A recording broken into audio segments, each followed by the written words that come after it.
Hey everybody, welcome back for another episode of the Overlay, a poker podcast brought to you by CCG Poker, Chicagoland's #1 live charity poker experience. Hey Brando. What up? How was your Thanksgiving?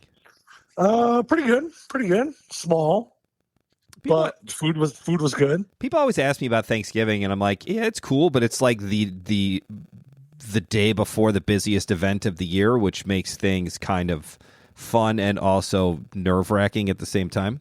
Yeah, I can see that for sure. But it's like 8 o'clock on a holiday and your phone's going crazy. Yeah, and I'm like, I just want to go to sleep because it's a 16-hour day tomorrow. But It is what it is. But after Thanksgiving, what is our next big holiday, Brando? Well, we have Christmas, I believe, right? Yeah, the holiday season is here. Yeah, Christmas. I thought that was a little trick question. No. It was one of those easy questions. It was like a lob question. I was just lobbing it up there. Episode 92. Today we're going to talk about what every poker player wants to discuss during the holiday season. What are you going to get me for Christmas or other holidays that you celebrate? Hanukkah, Kwanzaa. Are there any other Christmas time holidays? I don't think so. That's the big three for sure. Yeah. That is the big three. So what do you get the local poker player in your life who you're like, man, I know Billy really likes poker. Maybe I should get him something. In today's episode, we're going to discuss the do's and don'ts of poker gifts or holiday poker gifts. Do's and don'ts. Don'ts too? I think the don'ts are pretty easy, and I feel like it's kind of a genuine episode that I feel like my mom would always be like, oh, what should we get? I know he loves poker. Like, let's get him his own home game poker chip set or a set of bicycle chips in the little twisty turny thing with 2 shitty paper decks in there. Yeah, you know what I'm talking about? Things. Yeah. I can remember when we first started CCG and I must have gotten 4 home game setups, and I'm like, A, this is not what I do. B, these really suck. Nobody actually uses these. And C, it's not enough to do more than I don't know. There's 5 different color chips. Are we playing a tournament? Are we playing penny, nickel, quarter, dime, 50-cent, dollar? What is I don't even know what this is. It's so random, and everybody on the planet has the exact same chips. So if you were actually going to try to do something, you start getting into that weird realm. Anyways, that's the big don'ts of it. Don't buy that poker person in your life a poker chip set to play at home, because oddly enough, if they're not playing at home already, there's a reason they don't want to play at home. Correct. But what are some of the things you do think about? At first, I thought this question, I was like, fuck, I can't think of anything. And then you had mentioned a few things, and it lit a fire under me of cool gift ideas for poker players, which are kind of not what you think of. So give us some of your ideas of what top poker gifts are for the holiday season. I think #1 overall pick is a nice backpack. I got a nice backpack as a Christmas gift. And I use it every day. Yeah, it's not something you would think of when you think of poker. And again, we're not thinking backpack like a North Face backpack. Although that would be fine if that's the genre of bags that you want. But we're talking about all the little future fanny packs, I call them. They're just a fanny pack, but you don't wear it on your fanny anymore. So now it's a belt pouch, a satchel, a sling bag. A satchel. Right? There are all these different names for a fanny pack, but that's all it is. And don't get me wrong, I am a current fanny pack user. I love going to the WSOP or a tournament, and I pack my bag with several items that I feel like I'm going to need in my long poker grind of tournament life. And that's why I think that there's so many gifts you can put in there. Inside the backpack is where it gets nice and creative. So I kind of love the idea of, I think #1 should be a solid backpack. It can be any kind of things. You can find so many different stuff on Instagram and on the internets. Just do men's or women's what are they called? Side bags? Side bag? Handbags? Not really. Yeah, not really a handbag. Basically, it's a fanny pack, but they call it something different. I bought one on Instagram, straight up, just Instagram algorithm got me, and it was $24.99 for 2, 1 black, 1 gray, and I use it all the time, and it's this weirdo cross body bag that like goes over, and it's like supposed to go like underneath your jacket, so like it's like a traveling thing. You can put your passport in it. It's got a spot for your cell phone. So you're wearing an extra pocket. You're wearing extra pockets. Yeah. One, it kind of felt cool. Two, I got made fun of significantly on the text message threads from my buddies in St. Louis because they're like, "Why is Ken wearing a purse?" But they're not purse guys. That's fine. I am. I wore it every day in Italy, which was great. Like when I went to Italy, like it's not even a poker gift. It could be used in other realms of life. Like, it was awesome. I loved it. Poker bag is probably a huge, huge bonus. All right. I think like one, choice 1B would be a nice set of headphones. Either AirPods or the big ones or Air Maxes, or, if they're the guys that like to just get full on noise canceling and with the big headphones, you got those, or you got the ones that just you can wear around your ear. There's all, and then you got sometimes it's just an AirPods. Accessory. Yeah, like the Air Maxes, the old Beats from Dre. I don't really see those out as much anymore. Dre. But like, I think those are gone. Yeah, he sold the company, so I don't know what happened. Yeah. They became less popular when Dre left. Well, Apple bought them, right? And now Apple has their own. I guess that's Air probably Maxes, more accurate. so. Yeah. They just bought the technology. He sold that company for like $1 billion. Yep. Something stupid. Why can't I think of something that cool? Anyways, I think headphones are good. These are probably the top end of the gifts. So like, even though they're like the first few that we've mentioned, they're also the most expensive. Like Air Maxes are like what, like $600? Yeah, $549. Like you got to be like yesterday. Maybe it's for your poker significant other, right? Maybe not like not your nephew or your cousin who's just starting to play and being like, "All right, bro, like what do you need?" Like that's one thing. Other stuff that goes in your poker satchel, I think, would be that you already mentioned. That's great for gifts for Christmas. Portable batteries. Yeah, and I think that a lot of poker players, well, our experience at CCG is a lot of poker players don't have them. Carry them. Yeah. Or they're not, well, like I keep an Apple mag thing. What is that one called? MagSafe? Yeah, it's like the battery that like just clips onto the back of your phone. And it's cool. Like it does a good charge. It'll get you from like 5% up to like what, like 80? Right. But it doesn't last very long. If you let it sit in your bag for too long, like it dies a little bit. It loses its charge, yeah.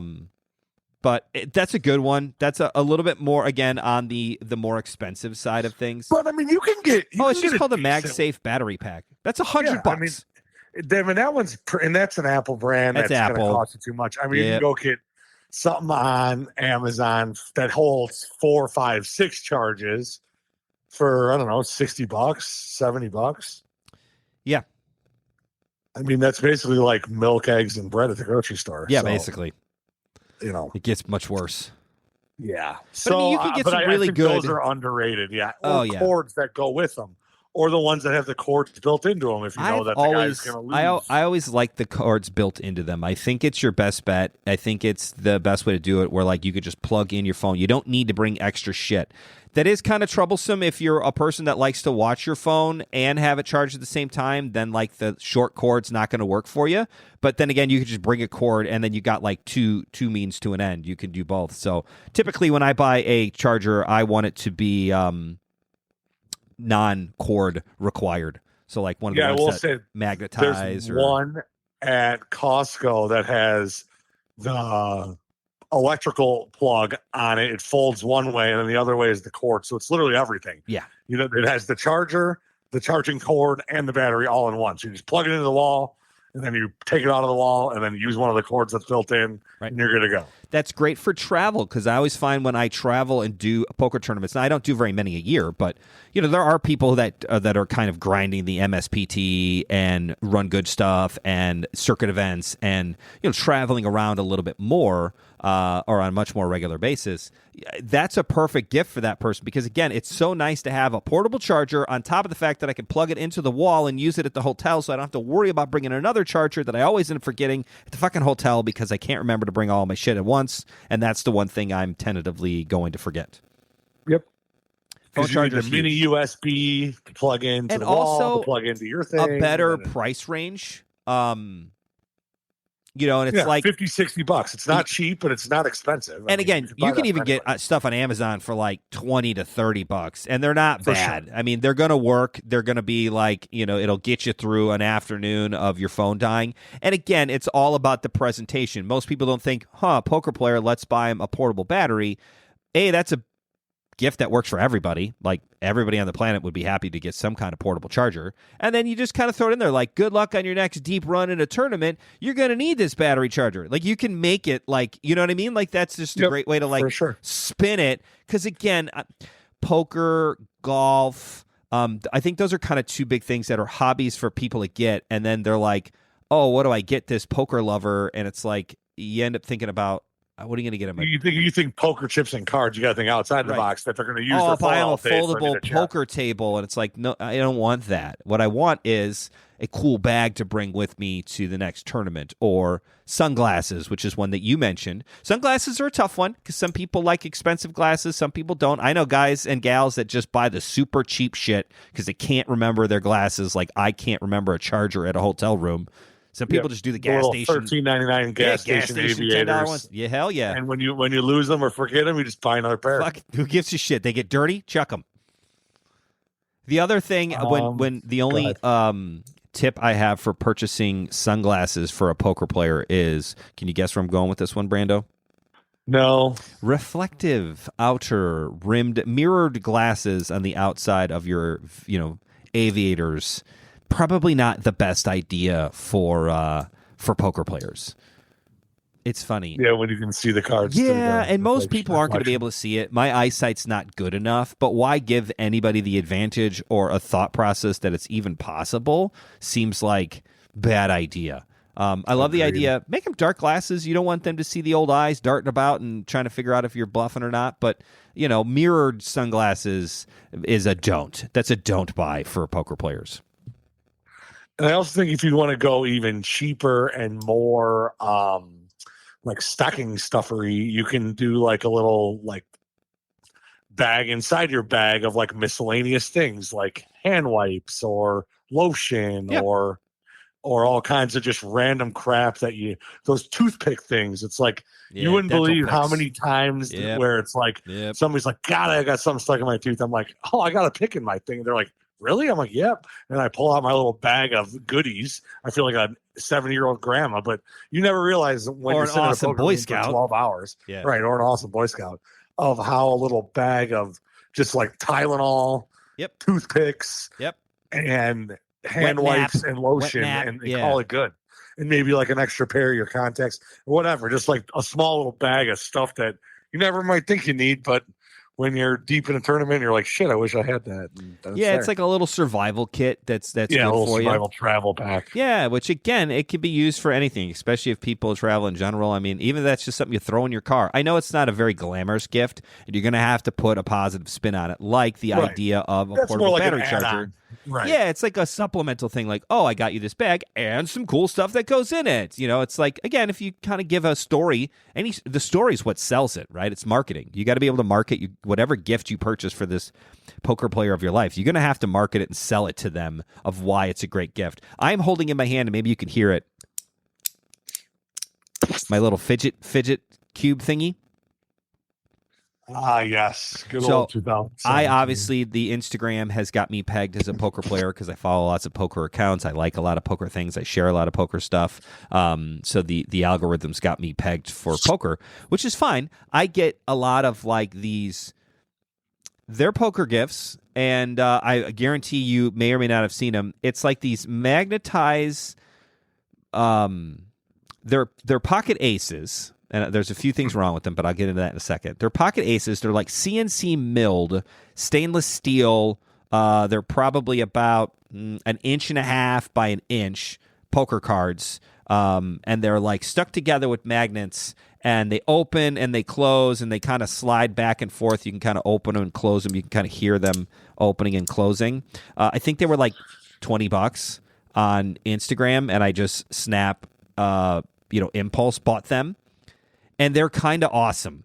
I really dig them. I'm a big fidget person. I like fidget items, spinners, and remember the old fidget cubes that they used to have?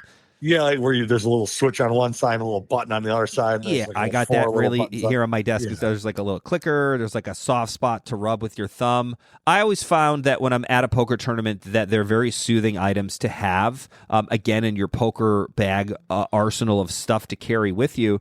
They work on many levels. One, they're a very good card protector. I'm never a big card protector person. I don't bring a card protector with me. So the fidget cube has never actually made it onto the table to do so. But I have always, I have brought it with me when I'm going to be playing a long tournament. I do bring them with me because it's something to hold in my hand to do it. Because you know me more than most people. If I fall into my phone, my win ratio goes down by how much? What did you say the other day? Yeah, it's a lot. It's a huge. Yeah, we were playing spades, and I said you're 40% to win when you're. No, I said 60% to win when you're looking at when you're off. When I'm off my phone, 20% when you're on. I drop 1 out of 5 to 4. 3 out of 5. Is a bad jump, Yeah, you do have a severe jump into your phone. do. And it's and so the idea of a lot of poker players I think have that that kind of capacity thing, or that the ADHD in all of us. I love the idea of having something to kind of play with that'll occupy my time, that kind of idle hands, make the devil's playground kind of thing. It's perfect. So you can find so many cool little fidget things, and they've got so many in the poker world in general that are like these aces that I have. They're just like anything else, but they're super fun to use. They're very inexpensive. They're great stocking stuffers. And again, sell the story. Sell it in the idea of using it to have in your next tournament. I mean, these things sell themselves, and you can get fidget cubes now on eBay or on Amazon for shit, $5. Any price you want to spend. You can get really good ones. You can get really bad ones. Now, the one I'm currently using is one of the original ones I bought on Kickstarter, and it is broken. So that kind of sucks. I just broke off one of the tabs, but it is what it is. I also think card protectors in general, that's another one you don't really think about. But if you're like traveling somewhere, or you're at some like craft show, or you're somewhere where you see something small and cool, and it's like whoever uses that, you could just have that in your back pocket. That like poker players would use it as card protectors. Correct. Like when our dealer stuff. Jim Hurley, like he went to Japan. I was like, give me something. He's like, what do you want from Japan? I'm like, I don't know, something to put on. Yep. Something to put on my card protector that I couldn't get in America. Yep. You know what I mean? He brings me back this little ninja dude that like was made in Japan. It's like, all right, cool. It's awesome. And it's small. Yeah. It's inexpensive. It's something that, again, I like using stuff like that for a poker tournament. I always bring shit with me that call it luck, call it, something. Again, I buy a lot of coins. Like one year I brought like a 1920 silver dollar. I like to roll it in my fingers. Not as cool as like Val Kilmer does in Top Gun, but claiming how old I am now. But it's nice to play with and roll around with, and you can use it as a card protector when you need it. And it's there. It's something to hold on to. It kind of reminds you of home, right? It kind of grounds you in that I got to be here for a long time, and I think it's super fun. I think the dues is that. Find them some kind of cool knickknack that they can use as a card protector, and it doesn't have to be terribly expensive. What I wouldn't recommend doing is buying a specific, like, searching card protector on Google, and you get, like, the weird spade that says like all in or nothing, like unless it's a joke or type the thing that lights up, or like those I would say the normal, like a real poker player who's dedicated, they think is kind of cheesy. Exactly. It's too cheesy unless you're going with the cheesy factor, like a white elephant kind of gift at a shitty like poker party. Great, that's funny. But if you're truly trying to give them a gift and it's not a gag gift, go with something that's kind of cool. Like I'll always use I've used Lego characters are really kind of great card protectors. They don't really protect your cards very much. But again, it's something to remind you that your cards are protected and they're there. You could use like a little stormtrooper. I've used I bought a 1980s R2-D2 doll at this vintage toy store. I won't tell you how much I spent on it, but it wasn't cheap. It wasn't crazy expensive. But I mean, it was like $150. So you just told us. I'm not going to tell you. It wasn't cheap. It was like $150. I don't want you to think I spent like $1,300, but it was $150 in this old school vintage like R2-D2, like a Star Wars toy, and I fucking loved it. I use it both times I've gone to the WSOP. I have used that R2-D2. I brought it with me. I feel like it's pretty good luck. you always run out of luck eventually. That's why I bring multiple good luck items, so when one runs out, I can pick up the next one and kind of move forward. But I love the idea of a card protector being something that's special to you, and it's a great gift. I think that's the secret gift idea that most poker players don't think about. It's just nice. It doesn't have anything to do with poker. No. You can make it about what you like or what they like or where you traveled to or where they, anything like that. Right. Like you buy like a little, obviously you wouldn't want, or I don't know, whatever they're into. You could buy them something like Cub stuff, Right. But don't buy a Cubs. A big Cubs fan is going to be, Right. Don't buy like a light up Cubs poker chip. Right. Like a bobblehead would be a great. Or like just a helmet top or a little bear wearing a Cubs. Oh, like those little ice cream cups that you get at Wrigley. Do they still sell those? The little baseball helmets? Yes. Those are great. I love those.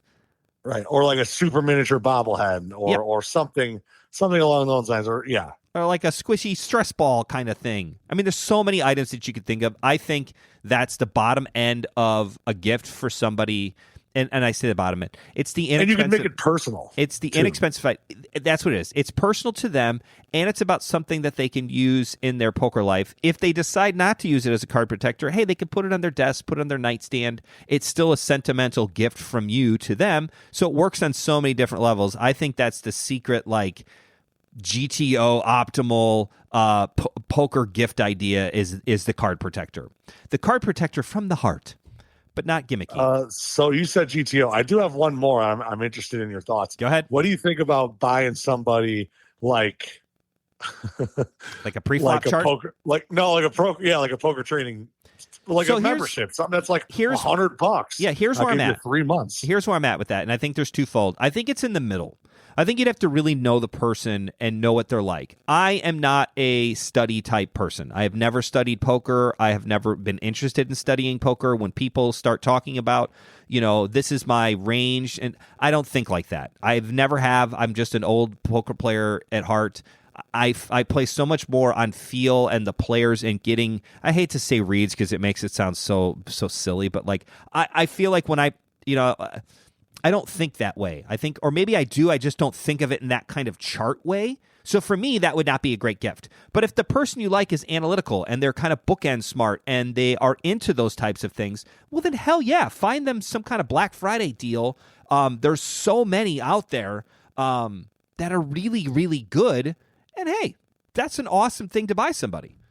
But you got to know the person. Now it'd be really hard to wrap it up or, but you'd have to figure out a way to present it to them. But yeah, and or just somebody who's like mentioned, like, I've never really gotten into that stuff. I just don't know how, or I don't know where to start. Or again, you got to read the person that you're buying it for. If you feel like that's a great gift, for me, I probably would be like, oh, cool, and then I'd never log in, and your $40 would just be wasted, and I'd feel bad about it, or I'd regift it, which would be fine too. I was worried that you would think they were like insulted that you bought somebody help. I thought that originally. I find that.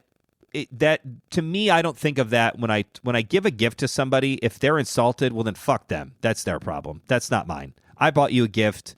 If you don't like it or you're offended by it, it's not like I'm buying a bottle of Pappy Van Winkle for an ex-alcoholic, probably in bad choice. But still, thank you. It's the thought that counts, and I'm always a fan of it's the thought that counts. My grandmother, God bless her, she gave the worst gifts, awful gifts. She was given ugly Christmas sweaters before she knew they were ugly Christmas sweaters. Before they were in style? Yeah, and I still had to wear them. So I was wearing ugly Christmas gifts on like every St. Patrick's Day because my dad's like, bro, you got to wear this thing. Grandma got it for you. I'm like, Dad's hideous. It looks like Freddy Krueger threw up on it. Like, it's awful. But it's the thought that counts. Every time I said thank you and I loved it, and it was always something from like Kohl's and it was terrible, but it is what it is. You should always say thank you. So I think the bottom line here is if you get a gift, if it's a bad poker gift or not, just say thank you. I think you got to know the person really well to do one of those. But if you want to do a subscription-based thing for somebody who you don't want to be, if you're worried about the idea of them being offended by it, one, find new friends. Two, skip the poker software and go directly to a Poker Go membership. I would go with that. Yeah, that's nice. Because everybody will watch Poker Go. Even I, a person who does not watch poker, I dig watching some of the stuff on Poker Go. If I'm at the bottom of the barrel of shit to watch, I will watch stuff on Poker Go. old WSOP main event stuff, high roller stuff. They've got great cash game stuff. I don't even know what games are on there anymore, but like all of that stuff is pretty cool to watch, and it's great for background when you're working on the computer or whatever the case may be, doing yard work, whatever. Yeah, I mean they got live streams on there all the time now. Oh, there's so much games, and then the old games, and high stakes poker. Yeah, I dig it for the old school stuff, but I don't even use it for the new stuff. I watch it during the main event when the main event is actually running. So it's like $9.99 a month, but you can buy the year for like what, $69.99 or something. Yeah, like and they all for a year. Maybe not for this year, but like they always do like Cyber Monday deals, and they always got a deal at the end of the year. So if you plan accordingly for like next year, boom, this is a great time to do so. Like get your Cyber Monday stuff out there. Find a gift, and there's all those training sites have great deals. And every poker player, no matter what if they go on those sites, is going to learn something. So that's never a bad thing to go there. Every single player in the world. Danny Negreanu could go on a random poker site and be like, oh, I never thought of that before. That's interesting. For sure. Yeah. Anyways, that's our poker gift ideas for 2023. We hope you get some good gifts and you don't get stuck on the naughty list like Brandon and I probably will. My family's listening to this, which they don't. Most of them have no idea I have a poker podcast. Please don't buy me anything for poker. I guarantee my brother's going to be like, I bought you this pokertraining.com. It's a 6-month course. Fuck. It's not what I wanted. I wanted the fidget cube you got on Instagram for $4.99. Fidget cube for $9.99 from China, and it's fucking amazing. I had to like glue this thing up and like MacGyver the shit out of it because it was so poorly put together. But now that I've got it like super glued and sanded down, like this thing's money. It's a little annoying with the clicking. It's part of what I like, but I think that's kind of a good thing to be at a poker table. Is mildly annoying. Mildly annoying. Mildly annoying is great. You want to be mildly annoying while also being kind of charming. They're like, I hate that guy, but he's so fun to be around. yeah. That puts the opponents in a loop of I hate this guy and love him. I love him. I hate him. He's Todd. Todd is the character I want to be in poker. Is Todd. You either love him or hate him. I'm in the love him camp. And but you can totally see how people. There's times I fucking want to punch him in the face. I got stuck with them at the PLO table, and I was like, I know you're fucking full of shit, but I don't have the chips to call here, and I'm also full of shit. So I'm like, is my really bad hand good enough to beat your absolutely nothing hand? But then he's still on some kind of draw. I'm like, he'll probably get there on me. So I'm like, I fold. But you want to get him. You got to love him and hate him. It's the great way to be it. Have a good holidays if we don't talk to you. I don't know if we'll have another episode before the end of the year. We might try to squeeze in one more, Brando. We'll see how it goes. But have a wonderful poker holiday season. Come and check us out at Chicago Charitable Games at one of the next events coming up. We do have some new sponsorships coming out. I did find a poker training site I'm currently in negotiation with to try to get them a sponsorship deal on the podcast, which you're listening to now, but it's also some sponsoring for events at CCG. So big news, kind of cool. I won't give you any tips until it's definitive, but hey, more stuff to come in 24. I think we're at like 35,000 downloads, which is crazy. I think we're going to get some new interviews done. I'm excited for the new year, Brando. All right, that sounds like a plan. Stan. All right, ship us out of here. Thanks for listening. Happy holidays, everybody. Farewell. Farewell.